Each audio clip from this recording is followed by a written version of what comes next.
Vimalakīrti Nirdeśa Sūtra. 1. Purification of the Buddha field. Reverence to all Buddhas, Bodhisattvas, Aryashravakas, and Pratyeka Buddhas, in the past, the present, and the future. Thus have I heard. At one time the Lord Buddha was in residence in the garden of Amrapali, in the city of Vaisali, attended by a great gathering. Of bhikkhus there were 8,000, all saints. They were free from impurities and afflictions, and all had attained self-mastery. Their minds were entirely liberated by perfect knowledge. They were calm and dignified, like royal elephants. They had accomplished their work, done what they had to do, cast off their burdens, attained their goals, and totally destroyed the bonds of existence. They all had attained the utmost perfection of every form of mind control. Of bodhisattvas there were 32,000, great spiritual heroes who were universally acclaimed. They were dedicated through the penetrating activity of their great superknowledge and were sustained by the grace of the Buddha.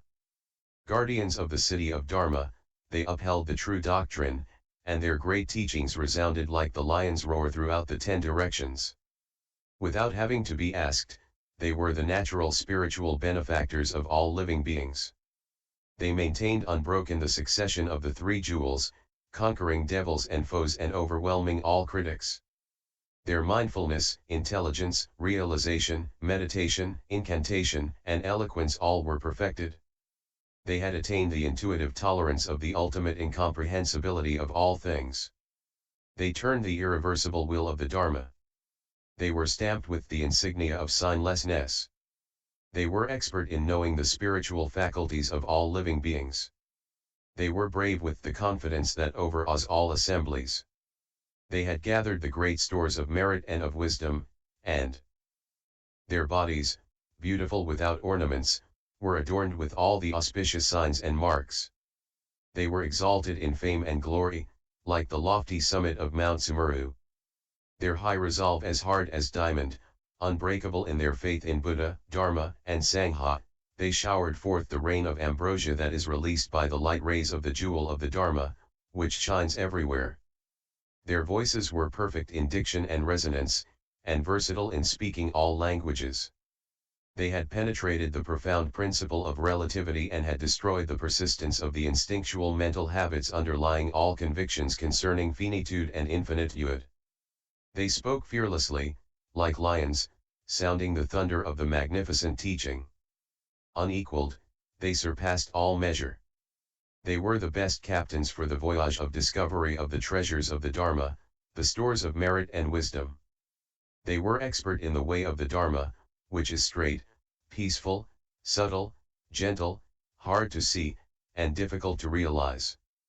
They were endowed with the wisdom that is able to understand the thoughts of living beings, as well as their comings and goings. They had been consecrated with the anointment of the peerless gnosis, intuitive knowledge, of the Buddha. With their high resolve, they approached the 10 powers, the 4 fearlessnesses, and the 18 special qualities of the Buddha. They had crossed the terrifying abyss of the bad migrations, and yet they assumed reincarnation voluntarily in all migrations for the sake of disciplining living beings. Great kings of medicine, understanding all the sicknesses of passions, they could apply the medicine of the Dharma appropriately. They were inexhaustible mines of limitless virtues, and they glorified innumerable Buddha fields with the splendor of these virtues. They conferred great benefit when seen, heard, or even approached. Were one to extol them for innumerable hundreds of thousands of myriads of eons, one still could not exhaust their mighty flood of virtues. These bodhisattvas were named Samadarsana, Asamadarsana, Samadhivakurvataraja, Harmsvara, Dharmakitu, Prabhakitu, Prabhavyuha, Ratnavayaha, Mahavayaha, Pratibhanakuta, Ratnakuta, Ratnapani, Ratnamadrahasta, Nityapralambhahasta, Nityaksipthasta, Nityadapta, Nityamuditendriya, Pramadiyaraja, Devaraja, Pranadhana Pravsaprapta, Prasadapradasambitprapta, Gugnaganja, Ratnolkaparagrita, Ratnajara, Ratnapriya, Ratnasri, Indrajala, Jalini Prabha, Naralambanadhyana, Prajnakuta, Ratnadata, Marapramardaka, Vyadayudava, Vikarvanaraja, Kutanimitazamadakranta, Simhanatanadan, Jiryagrapramardi Gandhahastan. Gandhakanjaranaga, Nityadayukta, Anaksiptadhura, Pramati, Sujata, Padmasragarbha, Padmaviha, Avalakitesvara, Mahasthamaprapta, Brahmajala, Ratnadandan, Marakarmavijta, Kastrasamalankara, Manaratnakatra, Suvarnakuta, Manikuta, Mathreya, Manjusrakamarabhuta, and so forth, with the remainder of the 32,000. There were also gathered there 10,000 Brahmas, at their head Brahma Sekan, who had come from the Ashoka universe with its 4 sectors to see, venerate, and serve the Buddha and to hear the Dharma from his own mouth. There were 12,000 Sakras, from various 4-sector universes. And there were other powerful gods, Brahmas, Sakras, Lokapalas, Devas, Nagas, Yakshas, Gandharvas, Asuras, Garudas, Kimnaras, and Mahoragas. Finally, there was the fourfold community, consisting of bhikkhus, bhikkhunis, laymen, and laywomen. The Lord Buddha, thus surrounded and venerated by these multitudes of many hundreds of thousands of living beings, sat upon a majestic lion throne and began to teach the Dharma. Dominating all the multitudes, just as Sumeru, the king of mountains, looms high over the oceans, the Lord Buddha shone, radiated, and glittered as he sat upon his magnificent lion throne. Thereupon, the Likavi Bodhisattvaratnakara, with 500 Likavi youths, each holding a precious parasol made of 7 different kinds of jewels, came forth from the city of Vaisali and presented himself at the grove of Amrapali. Each approached the Buddha, bowed at his feet, circumambulated him clockwise 7 times, laid down his precious parasol in offering, and withdrew to one side. As soon as all these precious parasols had been laid down, suddenly, by the miraculous power of the Lord, they were transformed into a single precious canopy so great that it formed a covering for this entire billion-world galaxy. The surface of the entire billion-world galaxy was reflected in the interior of the great precious canopy, where the total content of this galaxy could be seen, limitless mansions of suns, moons, and stellar bodies, the realms of the Devas, Nagas, Yakshas, Gandharvas, Asuras, Garudas, Kimnaras, and Mahoragas, as well as the realms of the 4 Maharajas, the king of mountains, Mount Sumeru, Mount Himadri, Mount Musalinda, Mount Mahamusalinda, Mount Gandhamadana, Mount Ratnaparvata, Mount Kalaparvata, Mount Kakravata, Mount Mahakakravata, all the great oceans, rivers, bays, torrents, streams, brooks, and springs, finally, all the villages, suburbs, cities, capitals, provinces, and wildernesses. All this could be clearly seen by everyone. And the voices of all the Buddhas of the 10 directions could be heard proclaiming their teachings of the Dharma in all the worlds, the sounds reverberating in the space beneath the great precious canopy. At this vision of the magnificent miracle effected by the supernatural power of the Lord Buddha, the entire host was ecstatic, enraptured, astonished, delighted, satisfied, and filled with awe and pleasure. They all bowed down to the Tathagata, withdrew to one side with palms pressed together, and gazed upon him with fixed attention. The young Likaviratnakara knelt with his right knee on the ground, raised his hands, palms pressed together in salute of the Buddha, and praised him with the following hymn. Pure are your eyes, broad and beautiful, like the petals of a blue lotus. Pure is your thought, having discovered the supreme transcendence of all trances. Immeasurable is the ocean of your virtues, the accumulation of your good deeds. You affirm the path of peace. O great ascetic, obeisance to you. Leader, bull of men, we behold the revelation of your miracle. The superb and radiant fields of the Shugatas appear before us. And your extensive spiritual teachings, that lead to immortality, make themselves heard throughout the whole reach of space. Dharma King, you rule with the Dharma your supreme Dharma kingdom, and thereby bestow the treasures of the Dharma upon all living beings. Expert in the deep analysis of things, you teach their ultimate meaning. Sovereign Lord of Dharma, obeisance to you. All these things arise dependently, from causes. Yet they are neither existent nor non-existent. Therein is neither ego, nor experiencer, nor doer. Yet no action, good or evil, loses its effects. Such is your teaching. O Shakyamuni, conquering the powerful host of Mara. You found peace, immortality, and the happiness of that supreme enlightenment, which is not realized by any among the heterodox, though they arrest their feeling, thought and mental processes. O wonderful King of Dharma!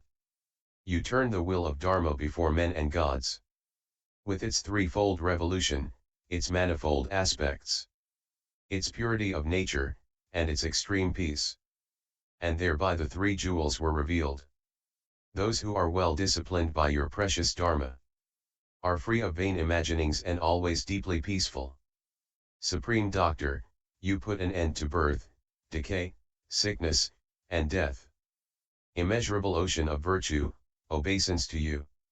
Like Mount Sumeru, you are unmoved by honor or scorn.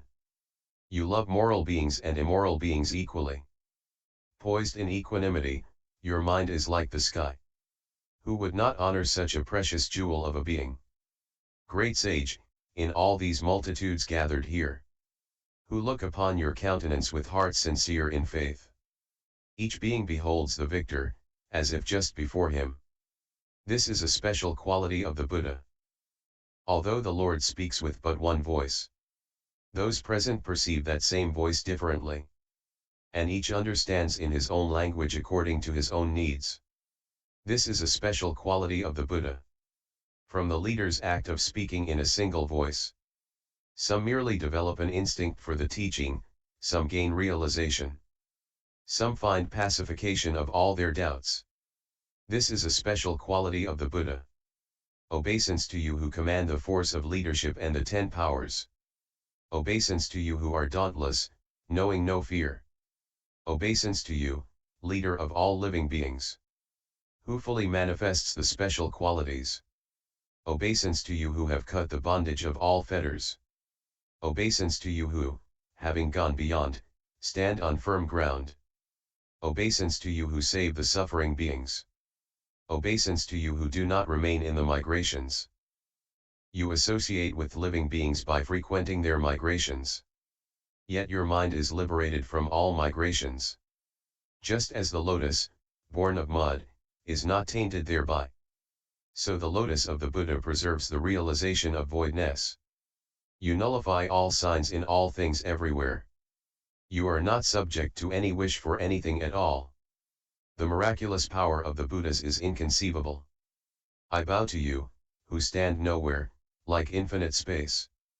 Then, the young Likavi Ratnakara, having celebrated the Buddha with these verses, further addressed him.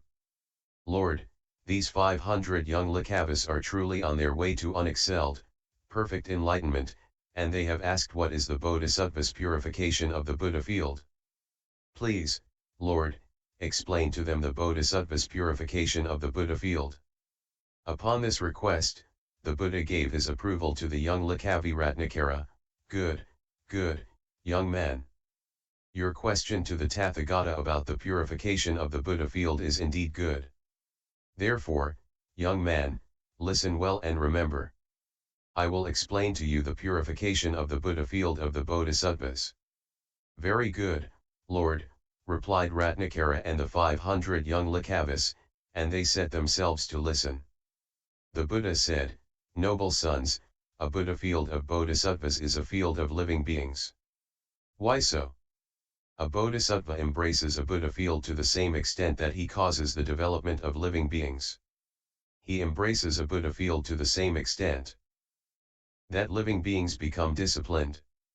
He embraces a Buddha field to the same extent that, through entrance into a Buddha field, living beings are introduced to the Buddha-gnosis.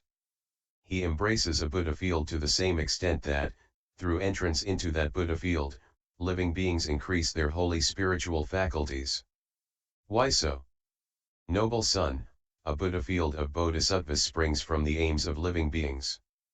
For example, Ratnakara, should one wish to build in empty space, one might go ahead in spite of the fact that it is not possible to build or to adorn anything in empty space.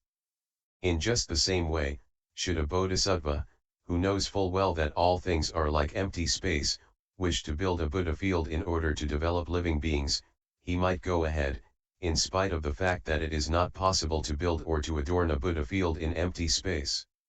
Yet, Ratnakara, a bodhisattva's Buddha field is a field of positive thought. When he attains enlightenment, living beings free of hypocrisy and deceit will be born in his Buddha field. Noble son, a bodhisattva's Buddha field is a field of high resolve. When he attains enlightenment, living beings that have harvested the two stores and have planted the roots of virtue will be born in his Buddha field. A bodhisattva's Buddha field is a field of virtuous application. When he attains enlightenment, living beings that live by all virtuous principles will be born in his Buddha field. A bodhisattva's Buddha field is the magnificence of the conception of the spirit of enlightenment. When he attains enlightenment, living beings that are actually participating in the Mahayana will be born in his Buddha field. A bodhisattva's Buddha field is a field of generosity. When he attains enlightenment, living beings that give away all their possessions will be born in his Buddha field. A bodhisattva's Buddha field is a field of tolerance. When he attains enlightenment, living beings with the transcendences of tolerance, discipline, and the superior trance, hence beautiful, with the 32 auspicious signs, will be born in his Buddha field. A bodhisattva's Buddha field is a field of meditation. When he attains enlightenment, living beings that are evenly balanced through mindfulness and awareness will be born in his Buddha field. A bodhisattva's Buddha field is a field of wisdom. When he attains enlightenment, living beings that are destined for the ultimate will be born in his Buddha field.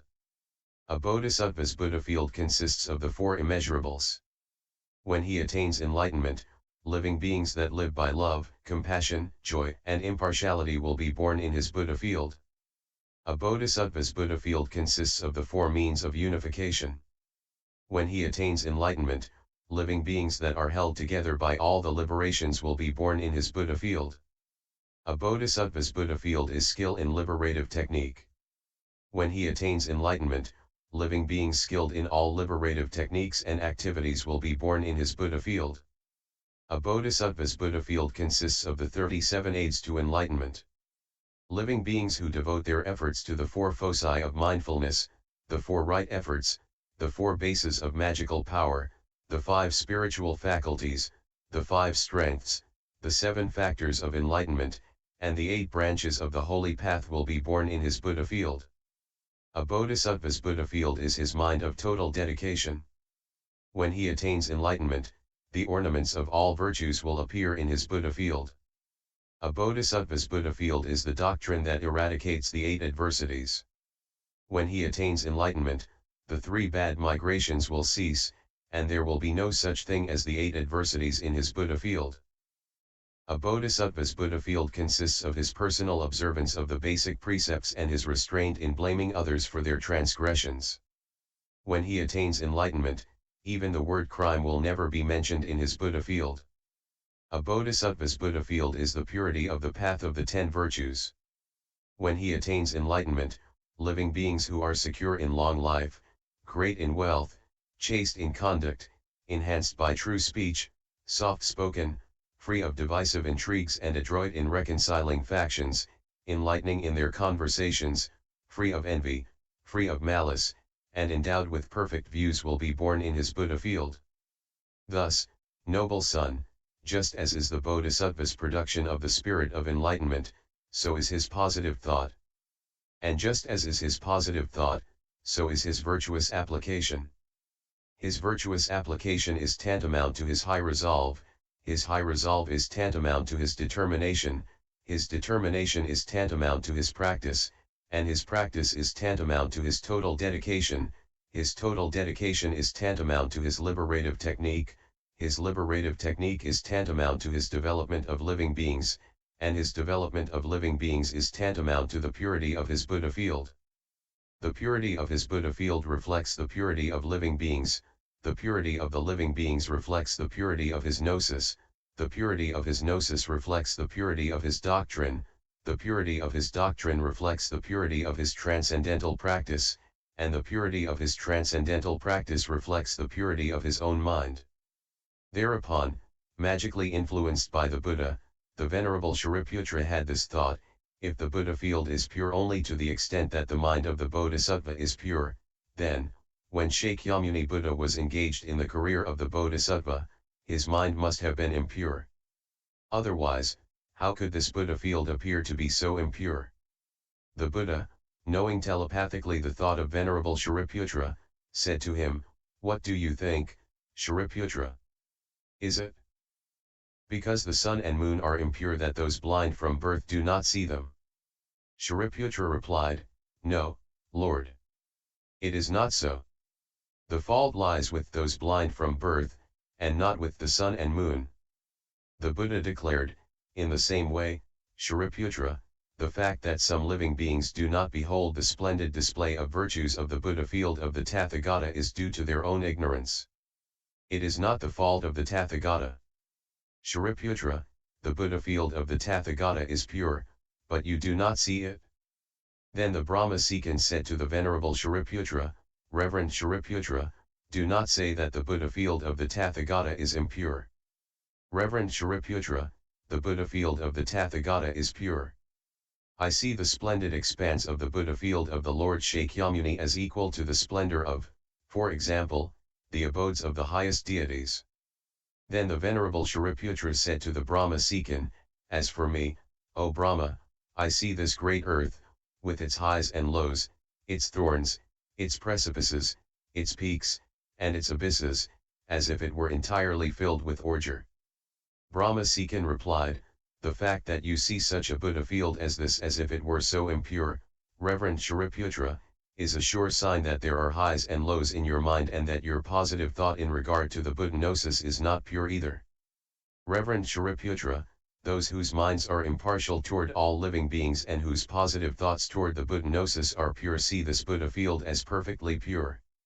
Thereupon the Lord touched the ground of this billion-world galactic universe with his big toe, and suddenly it was transformed into a huge mass of precious jewels, a magnificent array of many hundreds of thousands of clusters of precious gems, until it resembled the universe of the Tathagataratnavayaha, called Anantagunaratnavayaha. Everyone in the entire assembly was filled with wonder, each perceiving himself seated on a throne of jeweled lotuses. Then, the Buddha said to the Venerable Shariputra, "Shariputra, do you see the splendor of the virtues of the Buddha field?"